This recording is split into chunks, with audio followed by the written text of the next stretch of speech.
Sipon ako, guys. Tinapla ng sipon. Nakatuto kasi sa akin yung aircon. Yung tissue ko, ang dami-dami na. Wala pala akong lagay ng tissue. Kain tayo ng sampalok. Bumili ako ng sampalok. Ayan, oh. Yan. Pero malapit ko na maubos. Isang karton. Isang araw lang sa akin. Ayan, oh. Yan. Yan. Puras balat na. Diba? Ang tamis niya. Wala siyang asim. Ano kaya ito? Organic kaya ito? From ano? From... Ay, kabayang from...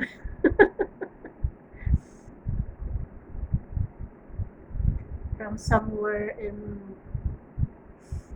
Thailand. Thailand ba ito?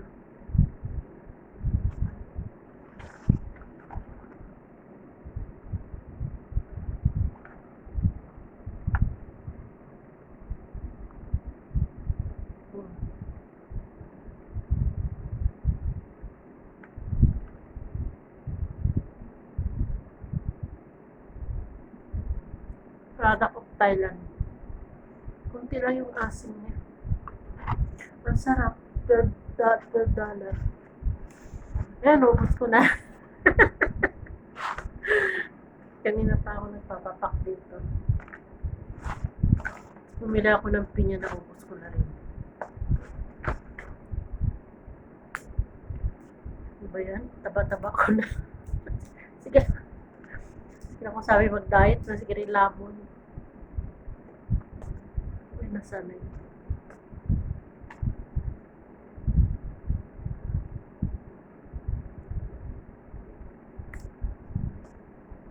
Pasensya na kayo guys, dahil naman pa ako mag-live. Sinusumpong pa ako.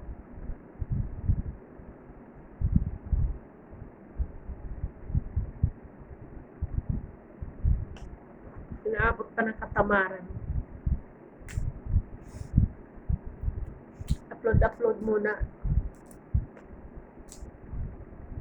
Hindi na ako nagpaparamdam sa mga live nyo. Pero sumisilip ako.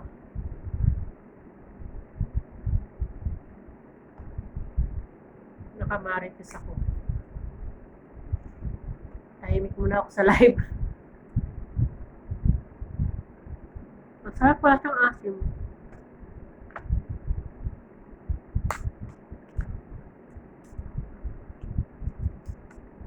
Naubos ko yung isang karton, $12.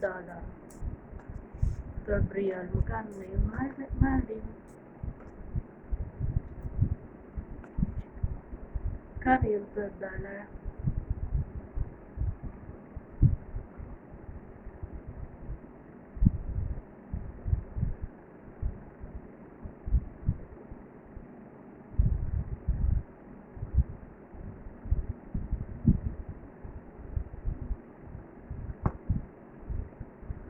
$100 ano?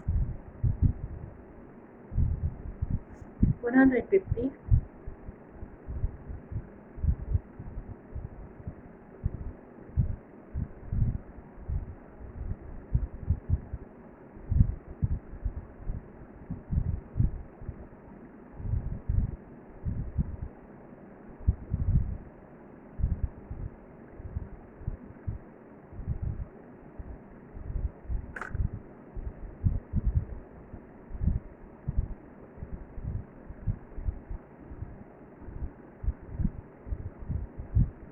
$160 binilang pa.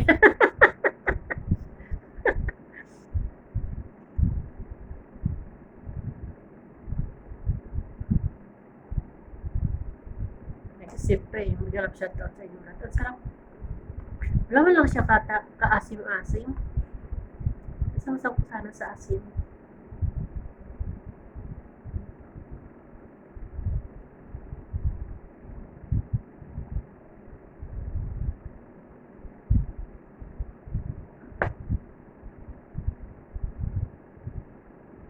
Totoo ko kaya ang ano nito.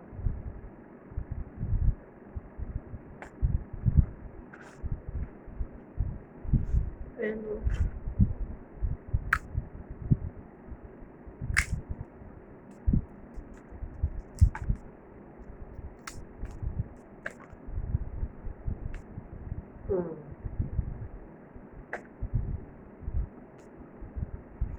gusto nyo? Parang natuyo na siya.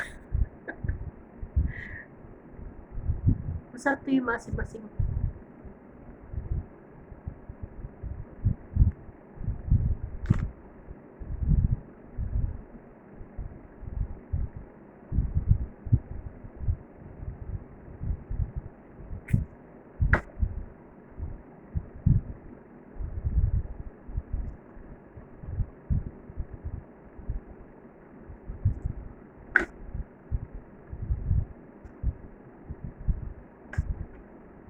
Naubos ko yung isang karton.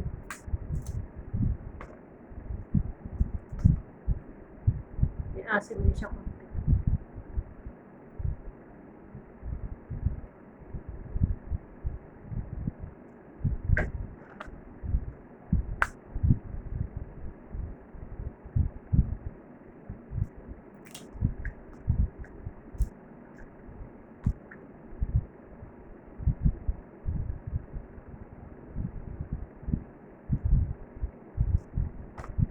Naalala ko, nag-aaral ako ng high school. Nakatira ako sa biyahe ng tiyahin ko. May puno sila sa Sampaloc habang nagre-review ako ng exam. Papapak ako ng Sampaloc. Doon ako sa puno ng Sampaloc.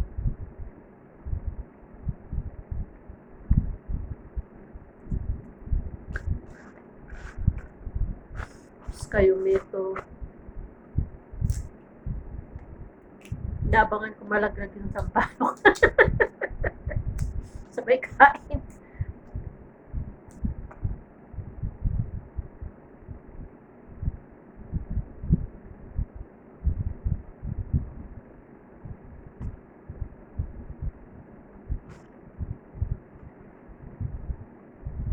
Puro balat na lang, oh. Naubos ko, grabe. Ang laki-laki nito, oh. Merong maasim, merong hindi. Naubos ko na ba? Naubos ko na nga.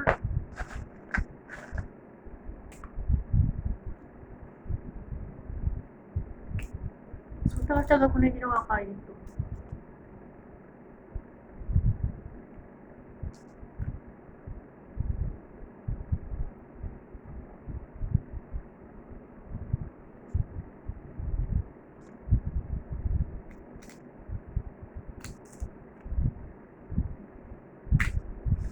Tapos meron Pilipino. Hindi ko naman siya napansin doon sa bilihan ng gulay. Pagdaan ko sa grocery, nandun din siya. Sabi ko niya, biglang nagsalita, hindi ko naman siya nakikita. Ang dal-dal. Daming tanong, ba ito ako pupunta doon sa lugar ng mga Pilipino. Sabi ko malayo. Sabi niya, malapit lang. Sabi ko, minsan pupunta ako doon. Tapos dal-dal niya. Tapos nakabili tuloy ako ng yung niluto sa mantika na yun, hindi ko pa natitikman eh. Pag niluto ko, iba-vlog ko. Hipon siya. Yung pag yung pag pinirito mo siya, mag-expand siya. Yung parang bot.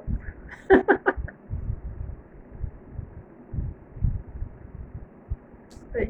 Nakabili tuloy ako. Nagastos na naman ako. May nakita pulutin. Dal-dal niya. Daming Tapos sabi niya, may driver ka, saan ko. Pero Muslim siya kasi may bang pa siya dito eh.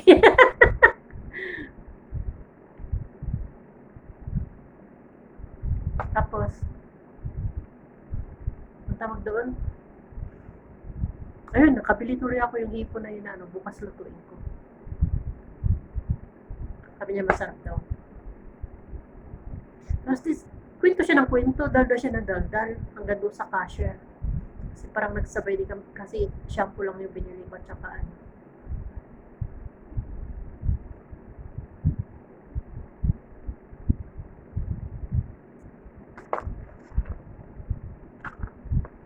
pagkatapos, naubos ko. Oh, grabe.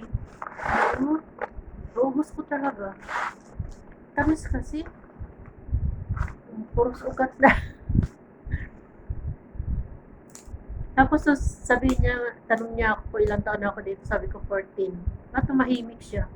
Siguro gusto niya akong budulin. Kala niya mabubudol niya ako. Tumahimik bigla. Hindi na ako kinausap. Hindi ko naman siya kinakausap. Sinasagot ko lang yung tanong niya. Bago lang ata dito. Sabi niya maganda doon. Maraming mabili. Sabi ko pareho niyo na. Bibili ko rin dito.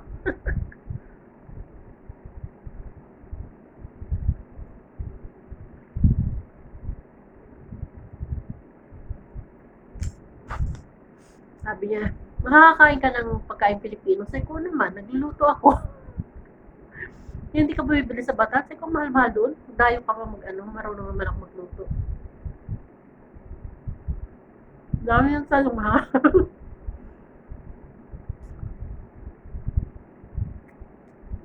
Sabihin kong 14 years na ako dito, natahimik. Lumayas na. Siguro sa loob-loob niya, hindi ko ito maloko hindi ko ito ma-scam Ayan, naubos ko yung sampalok. Grabe. Grabe din ako. Sana ba? Naubos na nga.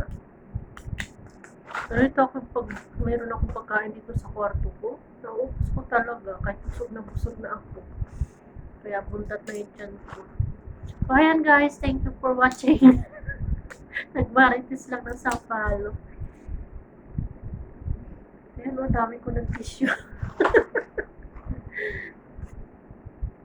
Thank you, Lord.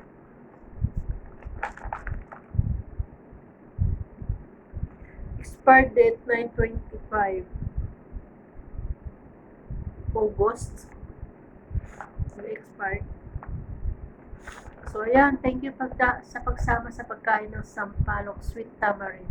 Ito, Sharbatli sweet tamarind. Bye-bye!